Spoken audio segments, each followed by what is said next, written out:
హైదరాబాద్కు లోడింగు. ఇప్పుడైతే మన బండి అయితే లోడింగ్ స్టార్ట్ అయింది. ఆల్రెడీ సగం వరకు అయితే కంప్లీట్ అయ్యింది. ఇంకొక గంట వరకు అయితే మన బండి కంప్లీట్గా లోడ్ అయిపోతుంది. ఇక్కడ నుండి మరి పేపర్లు ఎప్పుడు ఇస్తారో ఏమో తెలియదు, కానీ ఇప్పుడైతే మన బండి ఆల్మోస్ట్ అయిపోయినట్టే. చూసారు కదా, ఇలా అయితే లోడింగ్ అయితే ఫాస్ట్గానే చేస్తున్నారు. చాలా పెద్ద కంపెనీ, చాలా పెద్ద ఐరన్ కంపెనీ ఇది. చాలా పెద్దగా ఉంది చూడండి ఫ్రెండ్స్.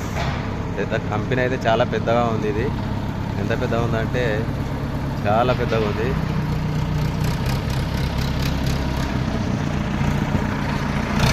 ఇక్కడ మన బండి ఉంది. ఇక్కడ మన బండి అయితే లోడు ఆల్మోస్ట్ అయిపోయింది, దగ్గర పడింది. ఇదండి మన బండి.